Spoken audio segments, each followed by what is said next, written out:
Okay, so what we learned yesterday, just briefly, was that this is an exponential function, and it's an exponential function because the variable shows up in the exponent.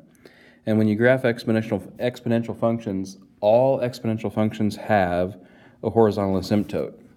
And what we see is we see this graph here, this exponential growth function, never gets below down here. It's just getting closer and closer and closer to the x-axis. The reason that is because there is a horizontal asymptote at 0. Okay, so if you realize there wasn't a number written out here on an exponential function, that's the number out on the end is where the horizontal asymptote will be. So the horizontal asymptote exists at y equals 0. Now, we won't have an x-intercept because the graph is going to get closer and closer and closer and closer and closer to the x-axis but not hit it. So on this one, we will not have an x-intercept. Okay, and the y-intercept we could find by letting x be 0. And so if I find the y-intercept, 0 equals 2, excuse me, not 0 equals, let's go y equals 2 to the 0 minus 1, or y equals 2 to the negative 1, remembering that negative exponents just simply mean a misplacement of the number, or in other words, y equals 1 over 2 to the positive 1. So the intercept is at 0, 1/2.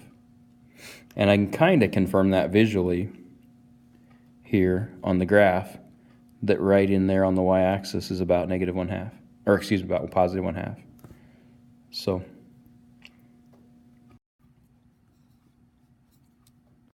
okay, so I skipped number 2, and I'm just going to look at number 3 here for a moment. The fact that the graph has been moved down 1 kind of tells me that the horizontal asymptote should be moved with it. So the horizontal asymptote to this graph is y equals negative 1. That then causes it to hit the x-axis, because as you see, this graph goes up and up and up. Well, there it hits the x-axis. And it should also hit the y-axis, so we'll have both an x and a y-intercept on here. So let's find the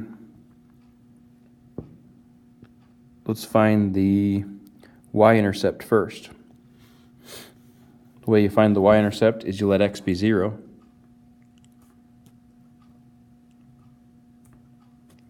So the y-intercept is at 0.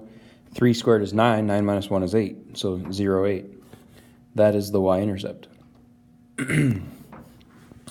The x-intercept, we can let y be 0.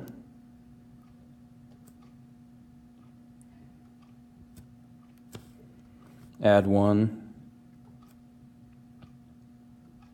Okay. Now, we're kind of stuck for a moment here solving this problem. We really, I mean, we might be able to think it out or guess it out there, but as far as algebra steps to take, we're kind of stuck at this moment. We'll work on this next week. But if I graph it and find the x-intercept, I can find that on my calculator by finding the zeros. Second trace, 0. Make sure the cursor is left of my 0 and right of it, and then finally between it, and push enter. It says it's at negative 2. So we'll get that figured out later, and you might be able to guess that on that problem too. I'm not saying you can't, but negative 2, 0 would be the x-intercept. Okay, to kind of see where we're going with solving exponential and logarithmic equations, we just kind of look back. Sometimes the simple are tough, but we realize that 2 plus 2 is 4 because there's nothing to undo. It's just do the problem. 2 cubed means 2 times 2 times 2, so the answer is 8. Nothing to undo, but just answer the problem. Log of 100 is the same way. We may not understand what that's saying, but log, when there's no base written, is base 10. And the question is, what do you raise 10 to get 100? Well, the answer to that is 2. So there's just 3 straightforward problems that we just kind of do and move on. We'll look at the next page where we have to undo some steps with algebra. So here, we can't just, well, we could trial and error our way there, but that's not efficient. So we want to say, what do we undo? We undo addition with minusing 2. Okay, so the answer is 5. I didn't even think about 5, but I got 5 to be the answer.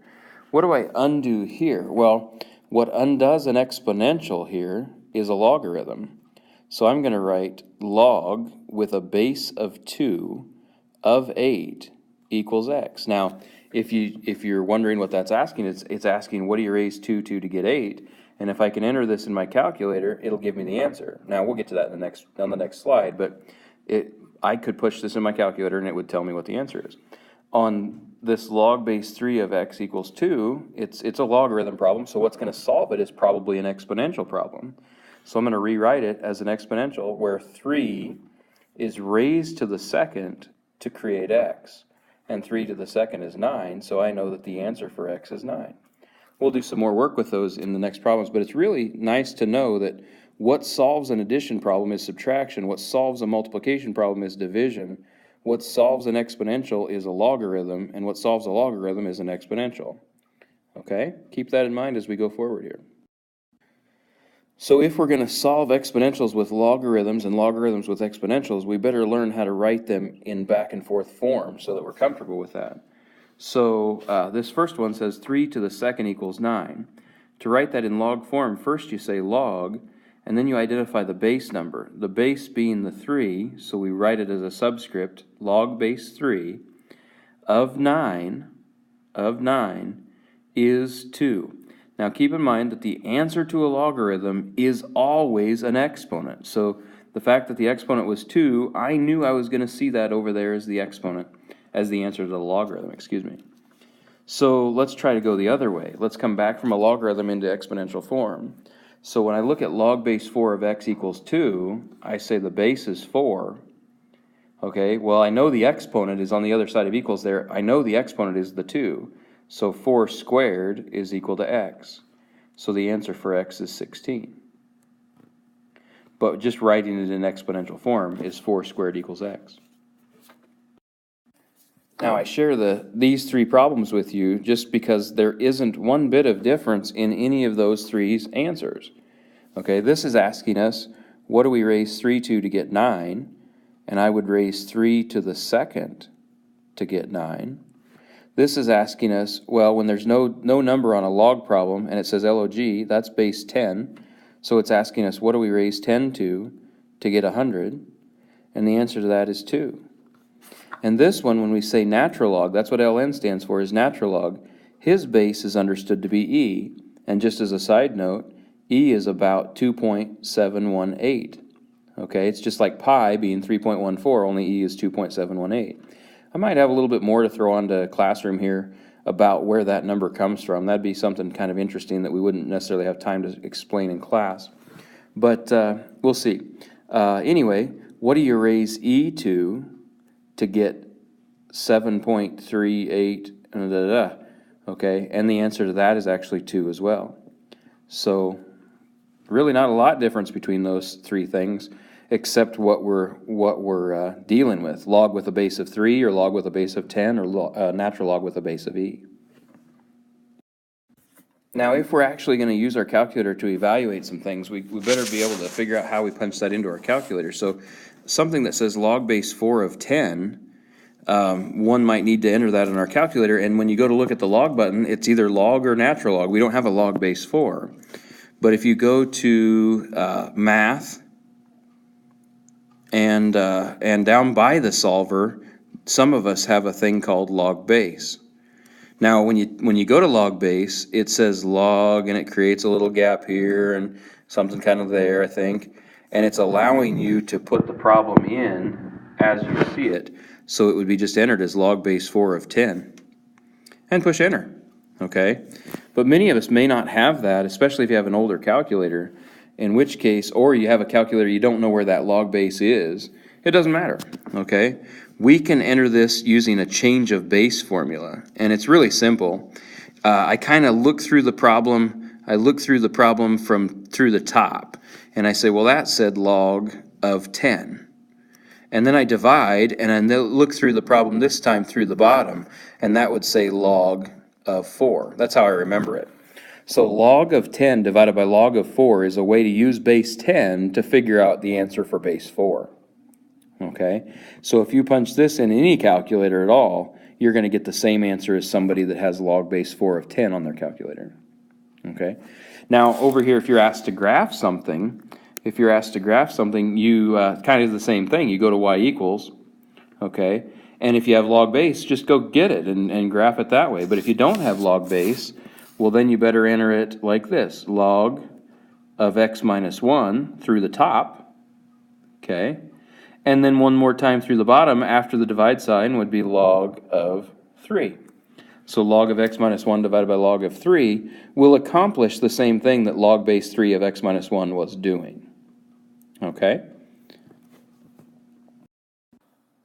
Okay, let's take a real quick glance here at what we knew from yesterday. Exponential functions have a horizontal asymptote. A horizontal asymptote. Okay, so all things exponential have a horizontal asymptote, and the horizontal asymptote happens at where we move horizontal lines up or down. So this would be at y equals -3. And we know how to find the y-intercept. The y-intercept is found by letting the x be 0.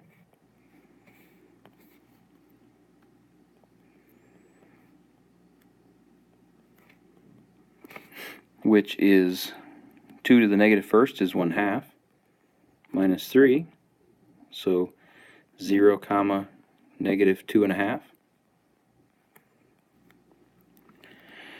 And the x-intercept is found by letting the y be 0.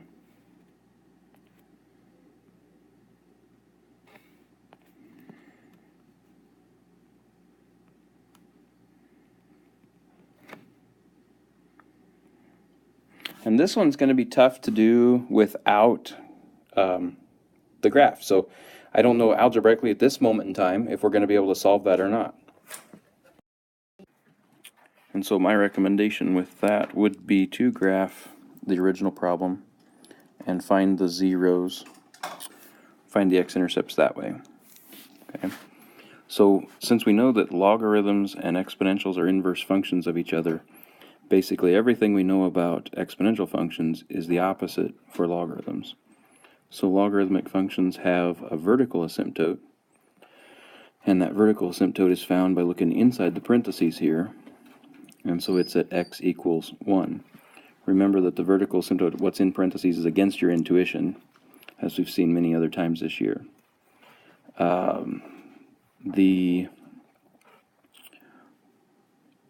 The x-intercept can be found by letting y be 0.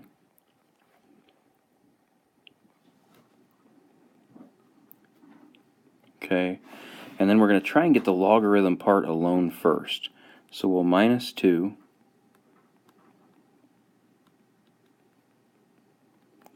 And then we'll turn this, now that the logarithm is alone, we'll turn that logarithm into an exponential form.